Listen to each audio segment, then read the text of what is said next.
Good afternoon. My name is Kelley Shako, and I am honored to be the president of the following association: the Association for Corporate Growth Pittsburgh Chapter, the National Association of Corporate Directors Three Rivers Chapter, the Pittsburgh Venture Capital Association, and the Executive Director of the Turnaround Management Association Pittsburgh Chapter. On behalf of all of these organizations, thank you for participating in today's webcast. I would like to introduce the chairman of today's participating associations. Kenny Ogilvie, chairman of the ACG Pittsburgh Chapter. Robert Krisner, chairman of the NACD Three Rivers Chapter. Mike Stubler, chairman of the Pittsburgh Venture Capital Association. David Duffus, president of the TMA Pittsburgh Chapter. I would like to thank all of our annual sponsors, as we could not do this without you. Their logos are displaying on your screen. Their continued support allows us to have programs like this. If you are interested in becoming an annual sponsor of any of these great organizations, please feel free to reach out to me. As most of you are aware, annually in January, we host a joint State of the Economy event with all of these associations. Today's webcast will be a new 2020 report due to COVID-19, presented by the region's most esteemed economists and experts. During today's presentation, if you have any questions for the panelists, please type your questions into the Zoom Q&A box. We will try to get as many questions answered as possible. I am now honored to introduce today's moderator, Bill Flanagan. Bill is the Chief Corporate Relations Officer for the Allegheny Conference on Community Development. He is also a local celebrity, and I'm proud to call him my friend. I will now turn the program over to Bill. Kelley, thank you so much. It is great to be here with everyone today for what should be a really fascinating discussion about where we are and where we're headed. You know, for me, this is actually the fifth recession that I've experienced in Pittsburgh since I moved here in 1982 in the midst of the steel bust. And, you know, each time over all those years, our region has managed to overcome adversity and move forward, not always as fast as the rest of the country, but things have generally gotten better as we've diversified our economy across financial services, energy, manufacturing, healthcare, and IT and robotics. Of course, this particular recession is really like none of the others because it came about due to a public health crisis, and the uncertainty in how policymakers, employers, and workers respond to all the perceived risks make what's next an even bigger question than usual. So I think we'll hear some of that today from our panelists. Their crystal balls may be just a bit cloudier than usual, but I can't imagine a better group to take this on. And I'd now like to introduce today's esteemed panelists. First, Gus Faucher, Senior Vice President and Chief Economist for the PNC Financial Services Group. Jim Glassman, Managing Director and Head Economist for Commercial Banking at JP Morgan Chase. Dr. Risa Kumazawa, Department Chair of Economics and Finance for the Palumbo Donahue School of Business at Duquesne University. Jeff Mortimer, Director of Investment Strategy at BNY Mellon Wealth Management, and Avery Shenfeld, the Managing Director and Chief Economist for CIBC Capital Markets. And we'll begin by inviting each one of our panelists to just offer a couple of minutes of scene-setting remarks, kind of where they think we are right now in the midst of this economic and public health crisis. I'm going to do this in alphabetical order. So Gus Faucher, I'll begin with you. Thank you very much, Bill. So obviously this is a very different recession from what we've seen. It happened very suddenly. The economic fundamentals were very good heading into this. But as Bill mentioned, it was caused by the coronavirus outbreak and the public health response to that. What we're seeing is a tremendous contraction in demand in the United States economy. This is going to be the biggest recession, the deepest recession in the United States since the Great Depression in the 1930s. But the good news is that I expect that economic growth is going to resume soon. We are seeing restrictions on movement lifted. We have consumers engaging in more economic activity. It's going to be a very steep contraction. We've seen Already GDP down significantly, and I think by the time it's all said and done, we'll see GDP decline about 12% from the peak that we had at the end of 2019 through the middle of 2020. We're going to see the unemployment rate rise above 20% over the next couple of months. We'll see job losses somewhere in the neighborhood of 30 million or so. That's about 20% of the US labor force. So a very significant contraction. But then I think we will see the economy start to resume growth this year. It's going to take some time for the economy to get back to where it was. It's going to take at least a couple of years. But I think between the efforts that the Federal Reserve has provided to keep credit flowing and to keep interest rates low, with the stimulus package we've gotten from the federal government, including aid to small businesses, extended and expanded unemployment insurance benefits, and the tax rebate checks, that we will see consumers start to spend again as they are able to get out, that we will see an economic recovery, but that it is going to be a very severe but short recession. And we will see a recovery. It's going to be a pretty solid recovery, but as I mentioned, it is going to take, a year and a half to 2 years for economic activity to return to its pre-recession level. All right, guys, thank you so much. Jim Glassman from JPMorgan Chase. Yeah, I think it's good to remember that this did not happen by accident. We chose to shut the economy down to promote social distancing, so it is wreaking havoc. And I think you got to keep that in mind when you're thinking about what's the outlook going to look like, because I think there is no template from history books that can help us follow what's going on here. This is going to be, it's going to feel more like a natural disaster recovery. And I think the thing to remember is the upheaval is unprecedented, but the policy response is unprecedented. I've never seen anything quite like this. And I think if you go backwards and you ask yourself, what's the magnitude of the economic loss when the economy goes down 10%? We're losing like $66 billion of income per day because half of the folks who work at small businesses have no jobs to go to. That's basically the heart of it. And so $6 billion a day is a lot of money. Over the course of 3 months, it's $500 billion of lost income. But keep in mind that the fiscal response, not only the 4 initiatives that Congress passed, but the executive actions from the White House have all authorized about $4 trillion of money to be spent. And I think the thing to remember is it's not real visible in the economy because the special program we created to help keep workers attached to their jobs, the PPP program, it takes a while to get that in place. And so all that unemployment that's showing up in the unemployment insurance system eventually will come back. People may not have work to do, but they will come back on the books of their employers. But the thing to remember about the nature of the fiscal stimulus is this is more in the form of income transfers. They're sending me checks in the mail, unemployment insurance assistance, PPP program. It doesn't directly affect GDP, but it builds income. It replaces the income that we're losing by not having people go to work. And I think you can see it's so visible to me if you keep your eye on where does this show up? Well, if you look at retail deposits at banks, where the money shows up when the government sends checks to people, retail deposits are up almost about $2 trillion from the end of February to the end of April. And that's where you see the impact of the fiscal support. So I think we've got our hands around the first wave of disruption here. I think the more challenging is going to be, what's it going to look like when we ask people to go back to work and we insist on social distancing? That doesn't really work too well for most business models. So we need to have a vaccine. And when we get a vaccine, life will look a lot different. But I think until we get there, this is going to be very challenging. All right, good way to sum up kind of where we are. Dr. Kumazawa from Duquesne University, your take. So when the 4 of us last spoke in January about the state of the economy for 2020, I don't think any of us had an inkling about this is where we would be today, asking what is this and where are we headed?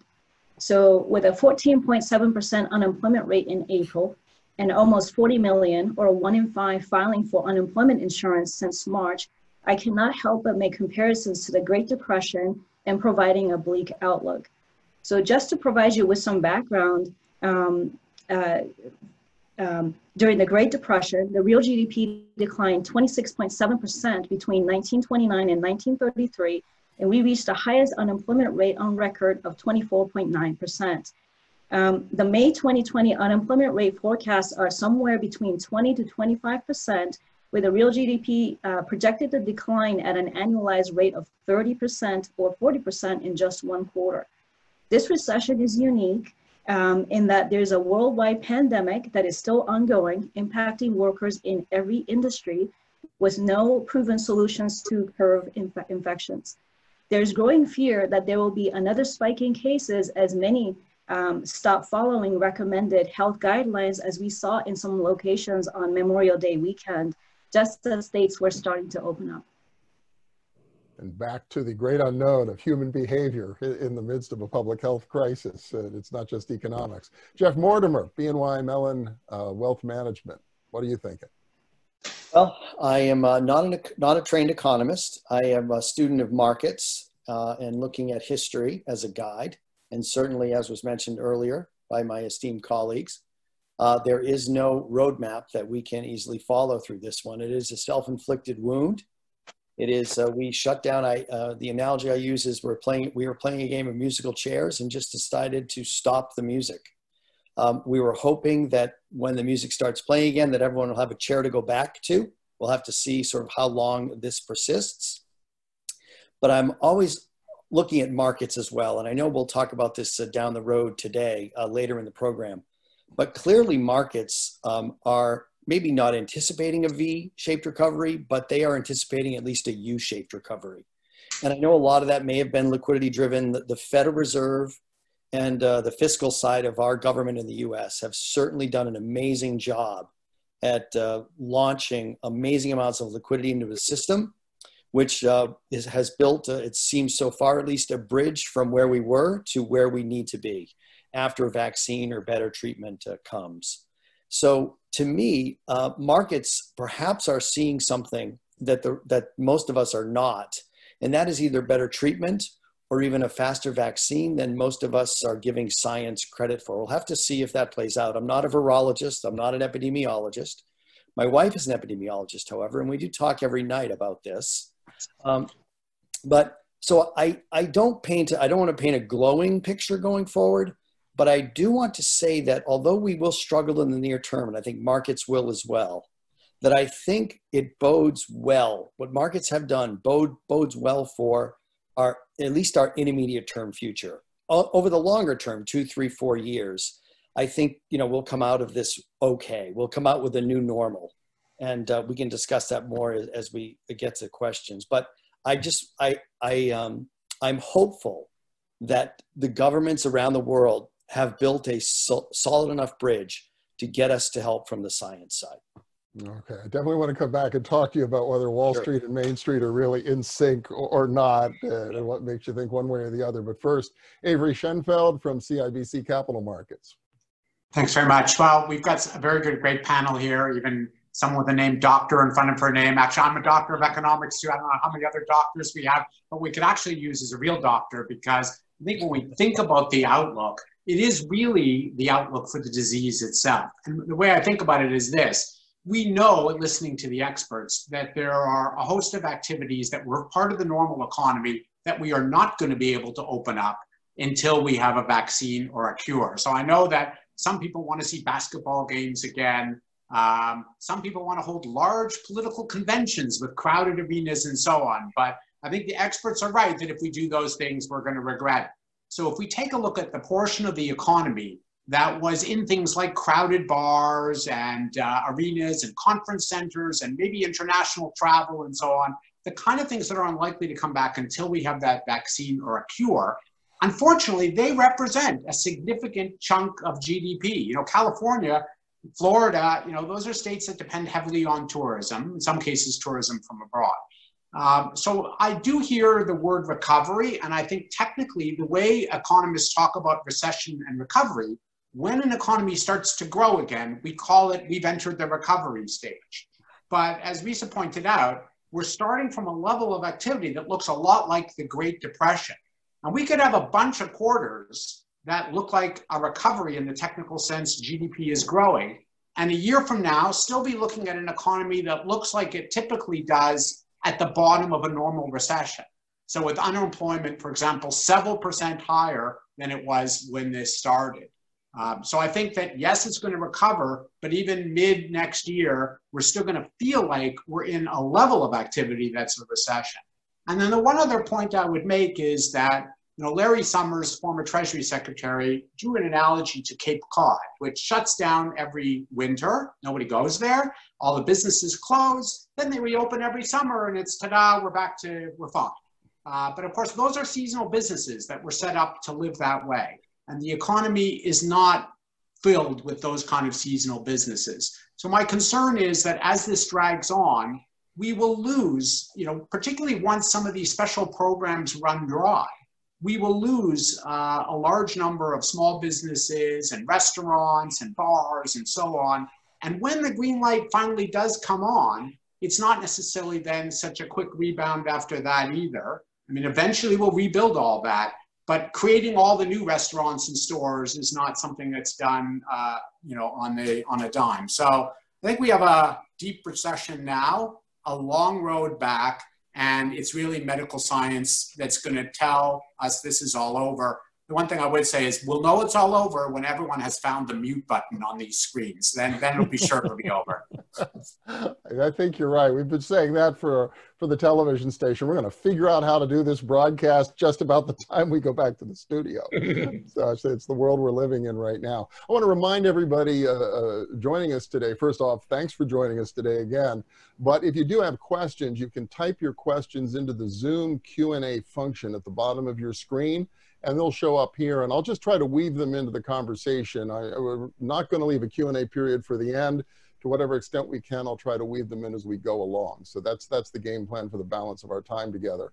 Now I'd like to turn to a little more of a discussion around all of this and really focus the conversation on three things. What's now, which we've been talking about already in terms of the economic restart that's underway in all 50 states. What's next in terms of economic recovery in the months to come, and we've been touching upon that a little bit as well. And then finally, what's beyond the horizon, that new normal everybody seems to be talking about. And we'll also begin globally and kind of work our way down to the implications for southwestern Pennsylvania and the Pittsburgh region in particular. So with that, let's begin with it now. And Jim Glassman, you spoke to the degree of disruption we've experienced and the enormous intervention by the federal government to shore up both businesses with a payroll protection program as well as workers with all the enhanced unemployment. So is it working? Is it making a difference yet in terms of really trying to push the economy forward?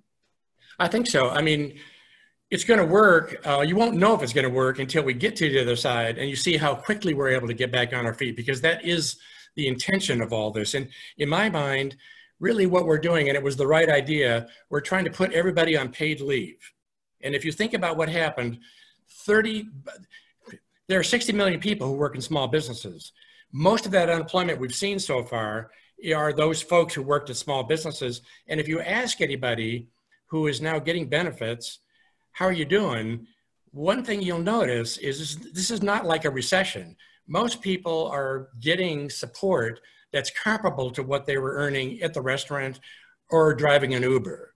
And so I think it's interesting that the big worry right now is how are we going to get those people to come off the unemployment insurance back to their businesses? And Rob Portman has a proposal, don't know how popular it is, but the proposal is let's replace the $600 federal supplement to unemployment insurance with a bonus that encourages people to come back to their job. So I really think the whole point of all this stuff, and Senator Schumer and Rubio both said, the goal here is to keep people attached to their jobs so that when we turn on the lights again, everybody can go back to work. And I really think we're doing a reasonably good job of that. There's going to be a lot of damage that we don't know about, but I think, and I don't worry that these programs are going to run out, because if we find out that we've got to stretch time out a little bit, we're going to find Congress is going to be willing to come back with yet another round of support. So I think we've done a pretty good job getting our hands around keeping everybody on hold in a flight holding pattern until we get to the other side.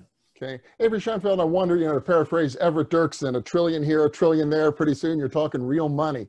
What do you make of the steps that have been taken to stabilize things through monetary policy, all that liquidity injected into the financial system as well?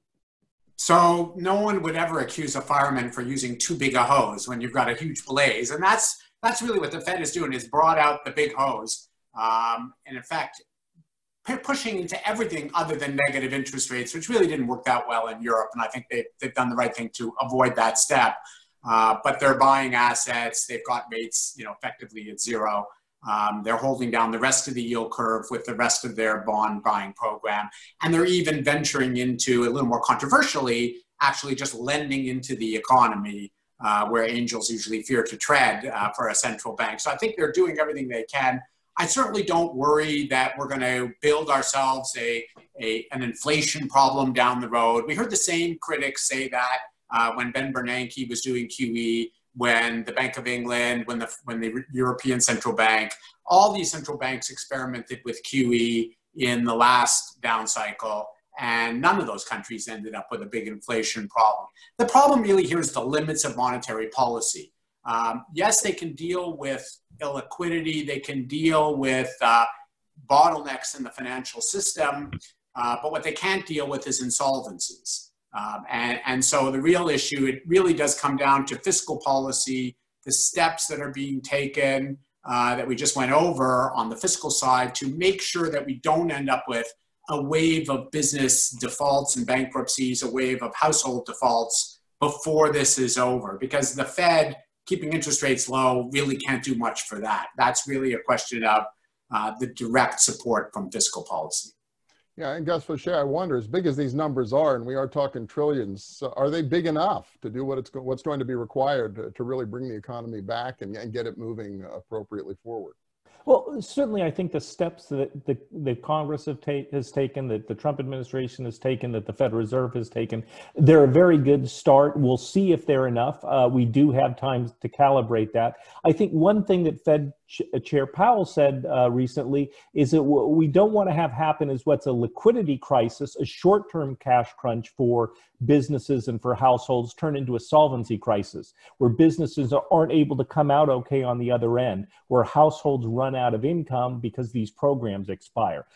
So I think that we have time, that the Fed certainly has taken a number of big steps. They're getting their Main Street lending program going, where they're going to be lending directly to small and medium-sized businesses. And if it does turn out that unemployment, for example, stays higher than we expect, and that the job market remains poor as we head into the fall, then there's always time for Congress to provide more in the way of extended and expanded unemployment insurance benefits. So it's been very big steps, trillions of dollars, both on the monetary policy side and on the fiscal policy side.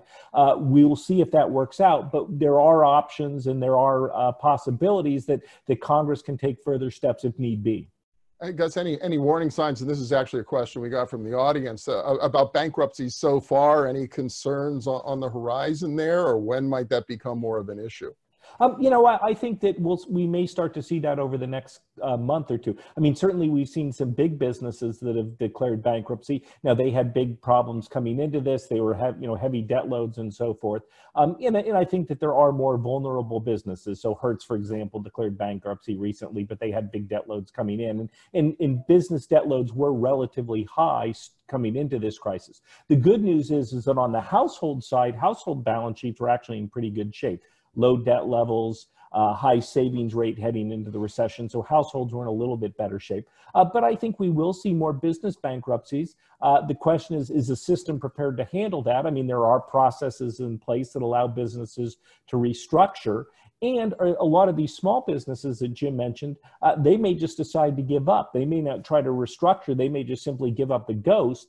And so the hope is that we can allow those small businesses, those medium-sized businesses, to limp along for the next couple of months until their customers start to come back, so we don't see temporary business closures turn into permanent business closures. So Jeff Mortimer, the investors are trying to make sense of all this. What do you make of the reaction of the public market so far? You touched on in your opening remarks. And do you think Wall Street really is in sync with Main Street, or is there a rude awakening out there as the summer wears on? I think a lot of investors, especially people new to this game, think that the stock market is a reflection of the current environment. It isn't, right? Just the stock market fell 35% in a 3-week period, a very significant drawdown in a very short period of time historically. It anticipated this air pocket. It anticipated that people would be leaving work. It anticipated those issues. It didn't quite know yet what the fiscal and monetary response would be. So it fell and then it waited. It waited for a very short period of time, and then it has begun to recover. We have to look at the stock market as always trying to view the world 6, 9, 12 months from today. That is how it's pricing itself. It's taking all the information that it has and it is trying to discount, right? It is the common wisdom of all of us, the cumulative wisdom of all of us. And it's trying to discount where the economy will be at that point in time. It has, I believe also, if you look under the hood, it has favored US over international. It has favored large companies over small. You're hearing a lot of that talk today about the ability of the hose in the US was bigger than the hoses elsewhere, I believe.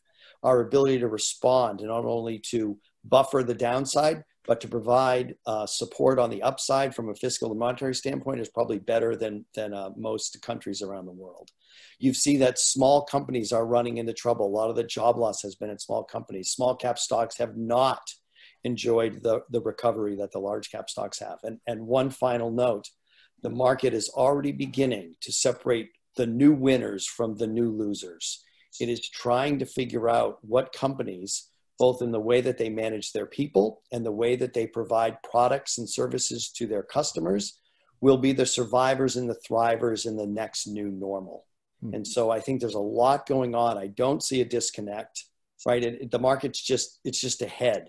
And that's why I was talking in my opening remarks that it perhaps sees a better future than a lot of our headlines would have us believe today. It's perhaps counting on science to help us in the intermediate to longer term. And so we'll have to see how that plays out. And I think you even see on a day-to-day basis, when you get good news from certain firms on the vaccine or treatment side, the market rallies because it's saying, oh, good, we can, right, the end is coming sooner than we might believe. The end. So again, more to come on that, but I don't discount, don't think the market is disconnected from reality. I sometimes like to reverse engineer what is it telling us right now that we don't quite understand about our future yet. Risa Kumazawa, Jeff talked about the winners and losers among companies. There's also winners and losers in this space among workers. Clearly a disproportionate impact on lower wage workers across the country who've really been hammered by this. What's your take if unemployment goes to 20%? What are the implications for the labor markets and just for the ability of people to get back to work and be able to contribute? So I think the question that economists are asking right now is if this impact on the labor market is permanent or a temporary one. So I hate to be the dismal economist on the panel, as I always tend to be, being the only academic economist, but I have to give you some numbers to kind of give you a perspective on how I see the labor market today. So the total non-farm jobs decreased by 881,000 in March, followed by a staggering decrease of 20.5 million in April, with the largest decreases felt in leisure and hospitality. The unemployment insurance claims rose from 282,000 on March 7th to 6.9 million on March 21st, which is a 2,300% increase in just 2 weeks. While the most recent claims figures have come down, it is still about 5 to 6 times larger than the number that we experienced at the height of the Great Recession, when the highest unemployment rate reached 10%. So with this in mind, for me, it seems very likely that the unemployment rate for May will exceed 20%. So this definitely has implications for different demographic groups, since the gender, racial, and age compositions differ significantly across industries. So since leisure, hospitality, education, health services, and retail, which are 3 of the 4 highest industries that experience the highest job losses, are dominated by women, unfortunately, the unemployment rate for women will be much higher than men for this recession, which is a reversal since the Great Recession. Furthermore, women, and especially women of color, bear the burden of being essential workers who are at the front lines of the pandemic, including those that have actually re-entered the workforce as grocery store clerks and fast food clerks trying to make ends meet. We have to remember that because healthcare is tied to employment for many, the loss of jobs create additional economic hardships, even if people qualify for health coverage under COBRA or Affordable Care Act, which may come at a higher price tag. About 20% of renters already could not pay their rent in April and May, and so the higher unemployment rate would push even more into financial distress. So, you know, there has been this intervention, whether it's enhanced unemployment, extended unemployment, employment to the gig workers and to small business owners. In your view, is that enough to really make a difference and counter these deep trends that you've just described? So, so in the academic research, we talk about whether cash payments are better than other types of payments to people. So unfortunately, what happens with cash payments is that, you know, people might not use their checks for what the intended uses were. You know, so I don't know if it's this my generation or the younger generation, but in my Facebook feed, so many people spent their checks on other things, which is why I started to wonder about what's happening with people's rent. Are they not paying what they're supposed to be paying with those checks? And then you suddenly saw, you know, a surge of retail stores with their sales and whatnot. And so it kind of worried me that maybe people may not use the checks for the intended purposes.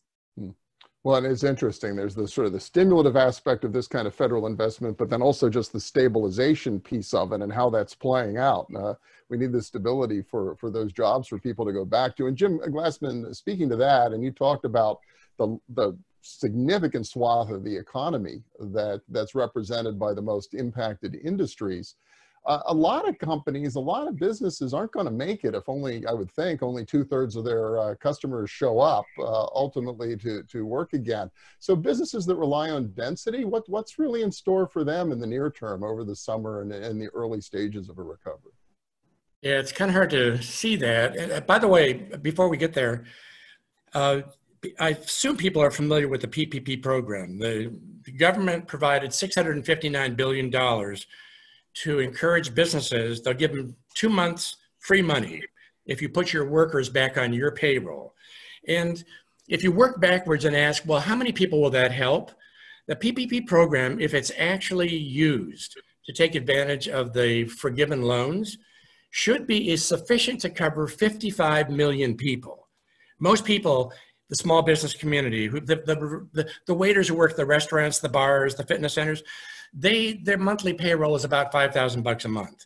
So if you work backwards and you ask, if that unemployment that showed up, the 35 to 40 million people, that's mostly people who work in small businesses. If they remain unemployed and remain on the unemployment insurance system, then that means the PPP program, there was no point. It would have no impact. But that's not believable, because if you're a small business, not only are you being given money to cover your payroll, but you're also getting money to cover your rent and utility and your mortgage payments. So I think the whole idea behind this was just to give everybody time out and hope that if you were struggling, you don't have to file, you don't have to default. But of course, that's not going to happen. So this is a struggle. So I think the biggest challenge really, we know that people have, that the income programs are providing an awful lot of income. And by the way, a report that we're going to get later this week on personal income is going to show you the impact of all those transfers that go to the household sector from the government sector. But I think the biggest challenge is going to be for the bars, for the restaurants, for the airplanes, for the ball, for the sports venues. I don't know how those business models don't work with social distancing. And I suspect that what's going to happen is that in some cases, people are going to say, forget it. I just want to go back. And you'll see a lot of people, like you're seeing now, when you open up the beaches, everybody's crowding the beaches. You may find that we just kind of force the issue. But I think if you're trying to follow the social distancing guidelines, for many of these businesses that were shuttered, it's going to be very difficult until we get over the hurdle of a vaccine or better antivirals. And let me just add. Yeah, go ahead. That the retail industry, the traditional retail industry, was in trouble before this because of the increasing prevalence of online sales. Right. So we've actually seen employment in retail trade. It was actually falling over the past couple of years, even before the pandemic. So this is going to accelerate this process, and it's going to cause enormous disruption because it's tougher for people to switch industries. I mean, if that's a gradual process and other industries are growing, then people can shift from retail to expanding industries over time. But we've seen big bankruptcies among retailers. A lot of them aren't going to survive this. And we're going to have dislocation until those people who lose their jobs permanently are able to find jobs in new industries. But that's going to take a substantial amount of time. And that's going to contribute to a high extended unemployment rate. Yeah, and that's become a question that we've gotten a lot at WPXI for our television show. It's like, when will the people who lost their jobs get their jobs back? The PPP and the extended unemployment, it's like the jobs will still be there. You're saying not all of them and not soon. That's right. And I think particularly for workers who have been in retail, which was already a contracting industry, it's going to take time for those new jobs to grow up to replace the old jobs. And so that's going to keep the unemployment rate high for a substantial period of time. Yeah, Risa, we talked a lot about hospitality and retail and some of the other industries affected by this. You know, you'd think a public health emergency would be great for healthcare providers and for the healthcare industry, but what is the reality and what's the risk to the healthcare industry as we move forward? So the healthcare workers have experienced problems that they shouldn't have experienced, being that we're the richest country in the world. You know, first it started off with the shortage of personal protective equipment for healthcare providers, to treat patients. And it was disheartening to see governors unable to work with the president to, when issues became highly political, including the purchase of ventilators and masks, etc. You know, and then there's this issue of inadequate testing being done to be able to track the spread of the coronavirus. And to date, there are still only about 7 million or 2% of the population that has been tested, when according to a Harvard study, 5 million daily by June and 20 million daily by midsummer are what's needed for us to get back to completely normal. And despite the warnings of our top health officials, states have started to reopen their economies. And as I said before, the Memorial Day weekend was a disaster in some places when people just stopped, taking the precautions that they needed to take when they went to bars, beaches, and restaurants. So if there is a resurgence of infections, this will put even more healthcare workers at risk, and that's what I worry in that particular industry. Yeah, I've taken heart around here. We've done some consumer confidence surveys, and the most recent one we conducted, almost 9 out of 10 people in southwestern Pennsylvania say they're prepared to do whatever it takes in terms of safety measures, face masks, social distancing, and everything else to make this work. So I'm hoping that that's going to give our region a little bit of an edge in all of this and help to protect the healthcare workers along the way. But Avery, you know, speaking of all those protections and social distancing, I would think this is going to pose a problem for the commercial real estate industry, the way office buildings are designed and operate. I mean, how do you see that shaking out in the near term as everybody tries to get back to work? So I think, you know, they've got some spending to do to put, dividers in and so on, and the tenants have a lot of spending to do. But I think the biggest issue for commercial real estate is demand for commercial real estate. So we've been talking about retailing. It was a sector, for example, in retail space that was already challenged. We already had malls in difficulty. I think we're going to see more of that with this, at least for the next year, a heavy share picked up by online retailing. That might not be permanent. I mean, I've been ordering groceries and, sometimes they come with the squishy tomatoes and so on. I'd rather be buying them myself. But nevertheless, some of that share will be retained. And so the problem for commercial real estate is on the retail side, we're going to have a lot of empty space. Hotels could be a disaster area too, for that matter, because as many times as they clean and so on, people are going to be hesitant. And I know we were talking about a Memorial Day weekend, you know, and I've seen the shots of bars in Wisconsin and so on where temporarily restrictions are dropped and the bar is crowded. But my mind is you can't override the virus. So if we try to be the tortoise, if we think of the tortoise and the hare jumps out in the race early. So some states are trying to open up really quickly. And I think they're going to find that there are setbacks. And if people start to hear that their neighbor got sick and their cousin got sick, they'll start shying away from hotels and bars and so on, whether the regulations require them or not. So my view is that real estate is in trouble on the commercial side.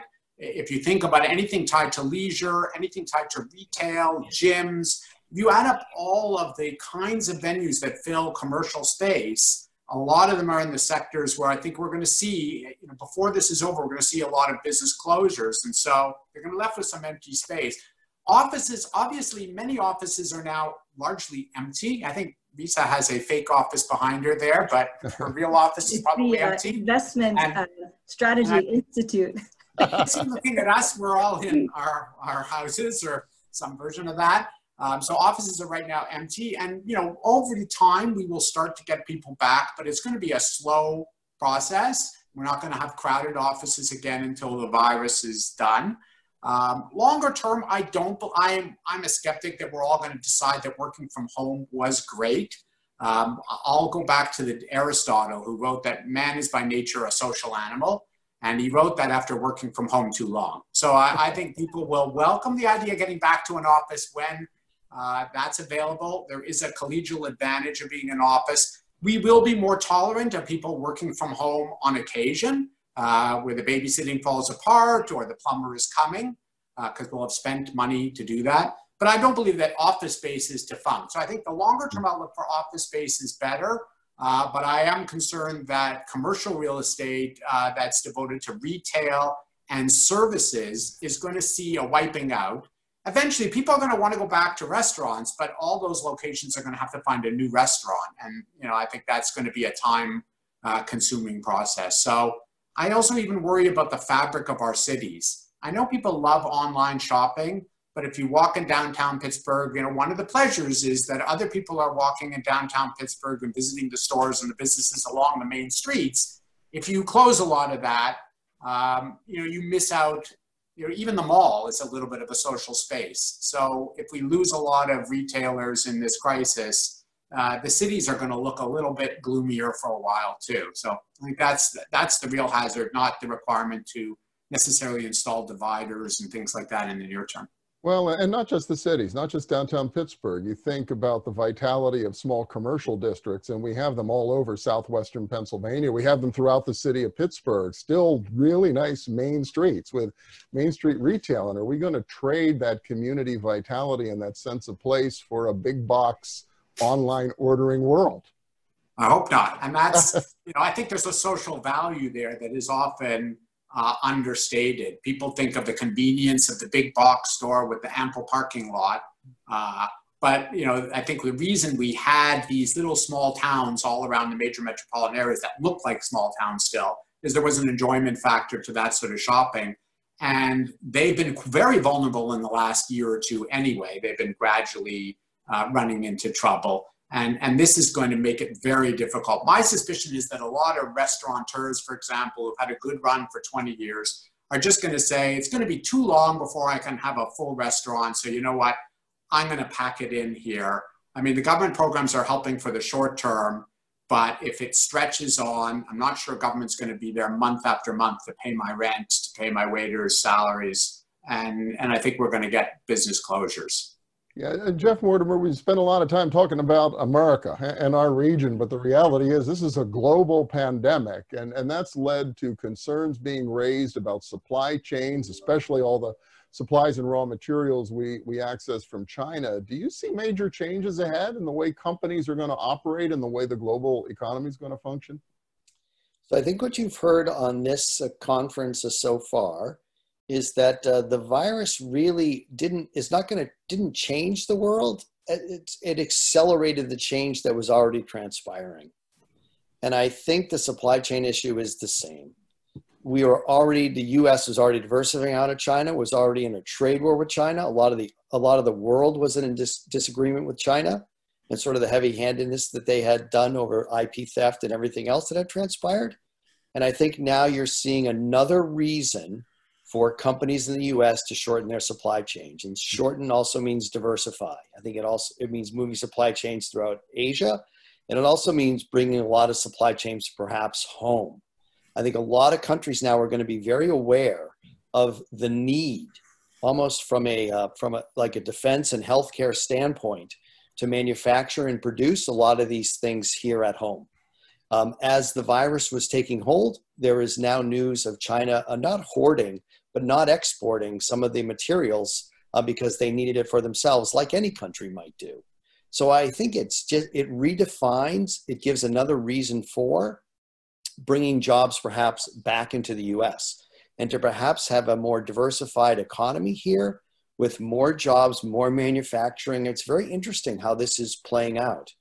And I think that will be a global phenomenon. I think that will be part of the new normal, not just in the US, but across Eastern and Western Europe, potentially Western Europe, and even getting into some of the emerging markets. So it's just something as investors, we have to be cognizant of this new normal and all the ways that it will infiltrate our decision-making processes going forward.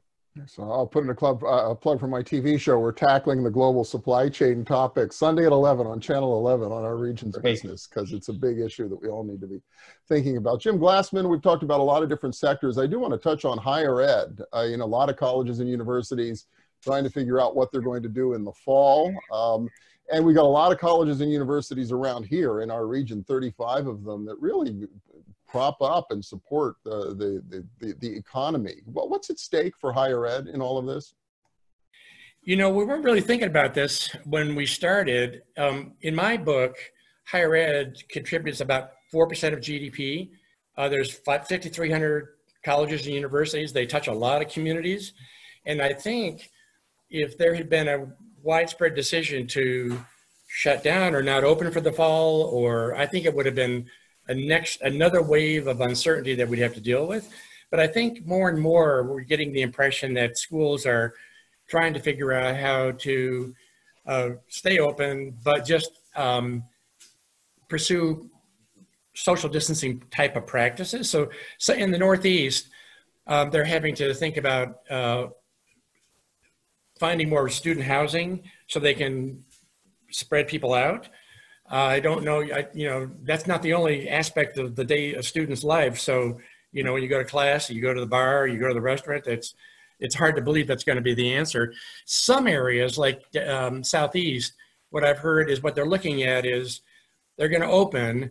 They're not that concerned about the healthy students, but for the students that are vulnerable, have disabilities, they're focusing on trying to make things safer for them.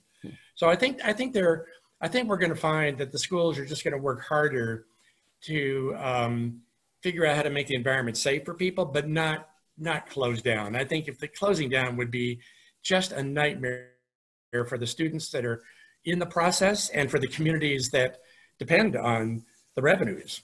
Sure, yeah. Dr. Kumazawa, since you're our academic economist, what's your take on what all this means to higher ed?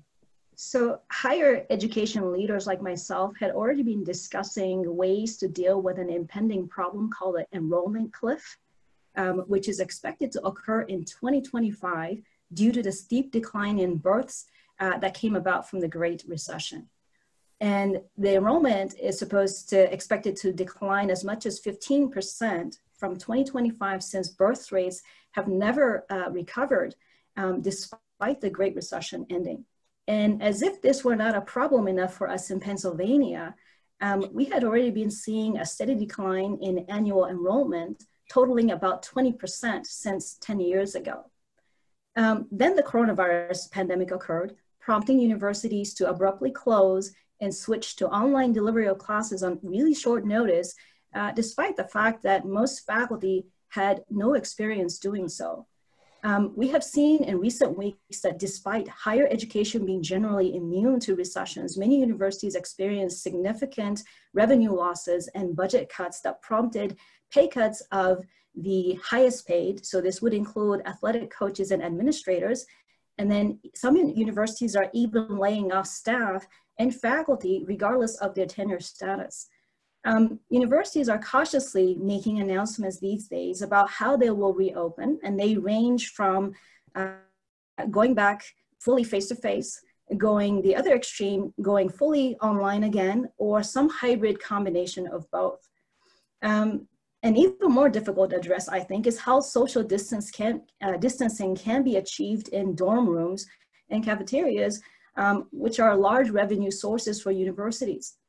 I read an interesting article in the USA Today yesterday about a survey that was reported where 60% of parents responded that they will probably not send their children back to school even if they reopen fully in the fall. A lot of implications for schools that are already on the bubble and for the communities that rely on them, for sure. We're in the home stretch now, a little less than 10 minutes left, and I'm going to give everybody a chance for some closing remark and kind of a prognostication of what's over the horizon. But before we do that, Gus Faucher, I just do want to touch on the other big issue that's out there that we really haven't talked about, and that's the implications of all of this for tax revenue, for state and local government. There would seem to be a lot at risk, certainly here in our region, but really across the nation in that respect. Should we be concerned about the ability of government? You know, we're going to see declines in the major revenue sources for state governments and local governments. So income taxes, if people lose their jobs, they're not going to be paying income taxes, and then sales taxes.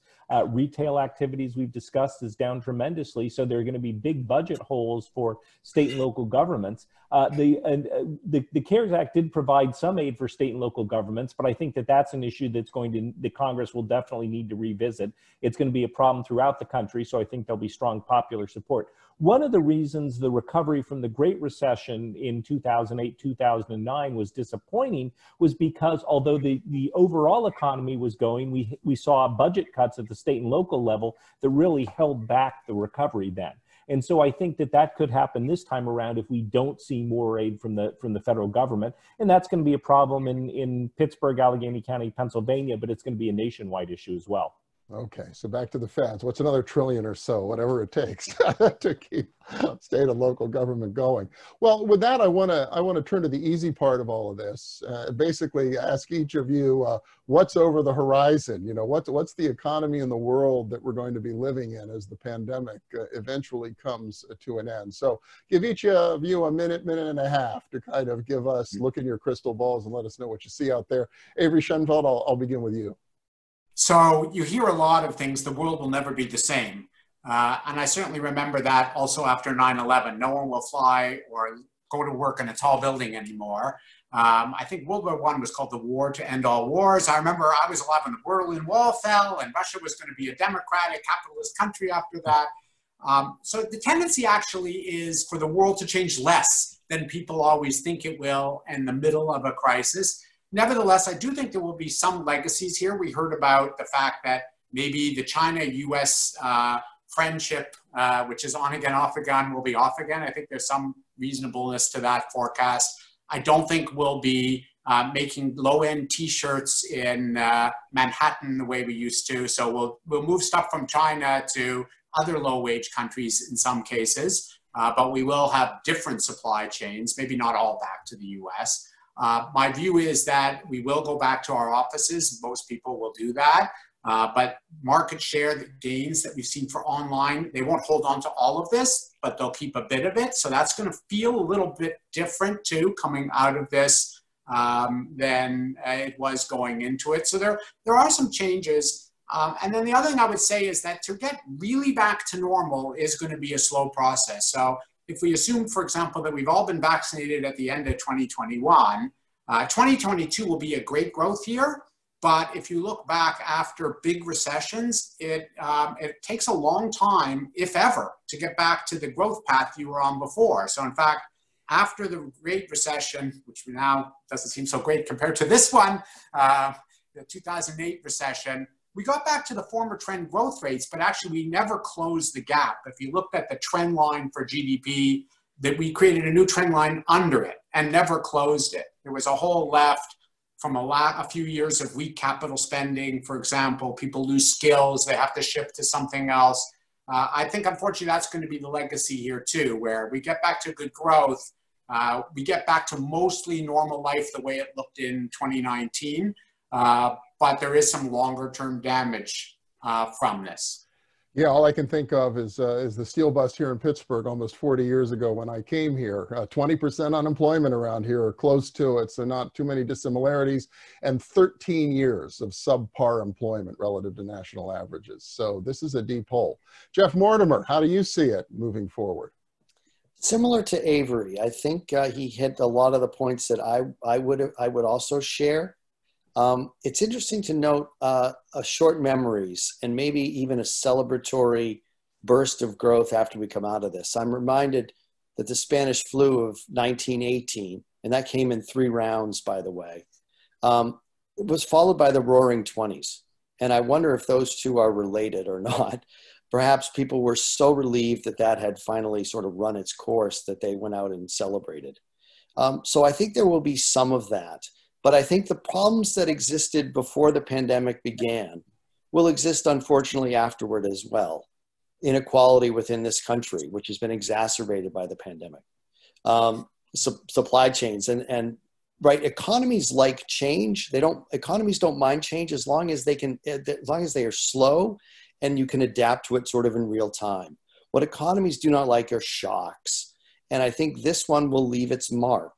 That said, however, I still believe, again, that we are a resilient, short memory species, and we will come back from this. I can remember after 9/11 as well, that who would ever work in a tall building?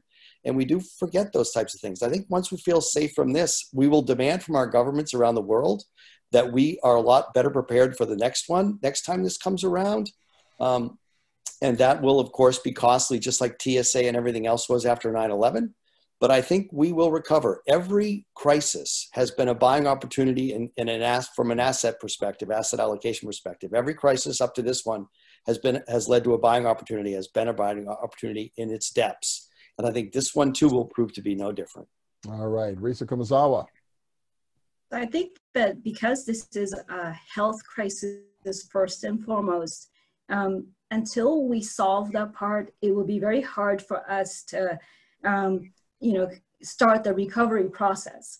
And, this pandemic showed how fragile our economy is, and that we plummeted into this crazy rates of unemployment that we had not expected, considering we just hit the best economy in a while, and for us to climb back up from the 20% plus unemployment rate, I don't think it's going to be a quick climb to where we were, but it's going to be a kind of a slow, painful climb that could possibly take up to 10 years if you compare what happened during the Great Depression. We'll eventually get there, but things will not look the same. For one, I think consumer spending is going to look very different because people have started to save more and started to spend more frugally to deal with both the economic and the health crisis at the same time. And then I think some industries will turn out looking very different when we come out of this, including leisure and hospitality, also education and retail. And I think those were already sort of starting to go through some changes already, but I think the pandemic definitely forced us to go in that direction. But I'm hopeful too that we'll eventually get there. Yeah, I have wondered, will we learn the lessons from this that our parents, grandparents, and great-grandparents learned from the Great Depression, and will it affect our behavior and our decisions for many years to come as it did in their lives? Jim Glassman, what are you thinking about what's around over the horizon? I'm in the camp with the equity market. This is not your father's recession. It's not going to be your father's recovery. When we came into this, the economy was in spectacular shape, and the Federal Reserve officials love to tell you that. We're in a good place. The big mystery for all of us is we found an economy that got to 3.5% unemployment without inflation problems. To me, that's a fundamental revelation. And so I think we're going to work very hard, as Jay Powell said to America, this is not your fault. And we're going to do everything we're going to do everything within our power to get people back. And I personally think within 2 years, we'll be back where we were in February. But, and personally, I think we're very, well, I think we learn a lot by going through shocks like this. And, you know, we make our systems better because of the mistakes we make. When you go through shocks like this, it exposes the weaknesses.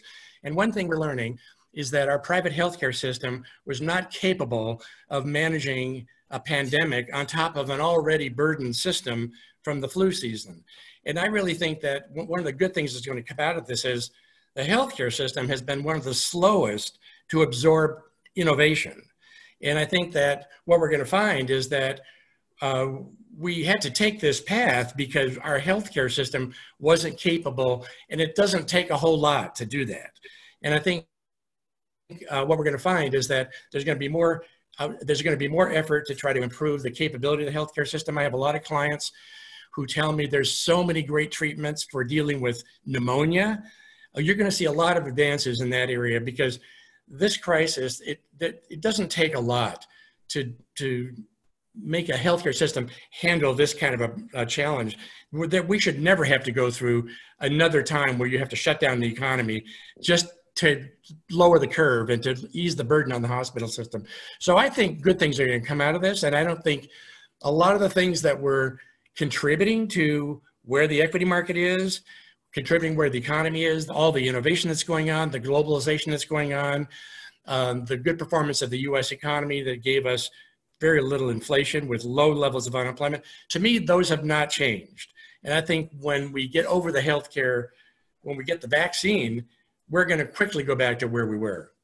Okay, so we've got our opportunity bounded now. 2 years for Jim Glassman and 10 for Risa on the outside. So somewhere in there, right, the world returns to normal. Gus Faucher, I'll let you have the last word. What's in your crystal ball? Well, I think this demonstrates how much there is that we don't know that's out there, because this isn't a typical recession. And so much of it depends on things that are outside of the economic realm. When will we get a vaccine? Do we get a vaccine? Will there be a second wave? And so when I go out and talk with people about our forecast, and that we do expect to see recovery starting later this year and back to the level of GDP by the second half of 2021, I tell people to take that with a grain of salt, because so much depends on what happens outside of this, how many businesses close, all of that. There is just so much uncertainty out there that makes forecasting in the current environment terribly difficult. The second thing is I get a lot of questions, should we be worried about inflation? People seeing food prices going up and so forth. I think you should be more worried about the potential for what we call deflation, which is where prices are broadly falling in the economy right now, than inflation. And I think the Federal Reserve is more worried about deflation. Deflation can be terrible for economy. People put off purchases because they think prices will be lower in the future. That can exacerbate downturns. I don't think deflation is going to happen in the current environment. I think we may see prices fall for a quarter or two and then start to recover as the economy recovers. But certainly that the potential of that is so terrible that I think we need to be on guard. And fortunately, I do think that the Federal Reserve is being very aggressive in combating any potential deflation that might be out there. All right, Gus Faucher, thanks so much. And on behalf of the ACG Pittsburgh chapter, the NACD Three Rivers chapter, PVCA, and the TMA Pittsburgh chapter, I'd like to thank Risa, Gus, Jeff, Jim, and Avery for serving as today's speakers. I thought it was a fascinating discussion. I also think we've just kind of scratched the surface of understanding what's going on and what it really means going forward. So we're all going to experience that together, I suppose. We would like to gather some information from each participant in today's call. So please fill out the brief survey that you see in the chat section on your screen. Should only take a few moments, and we really would appreciate your feedback. And also, please watch your email for more upcoming program announcements for each association. And again, thank you all for attending today, and enjoy the rest of your day.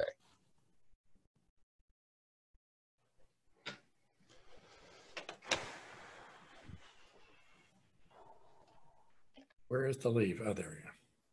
See you guys.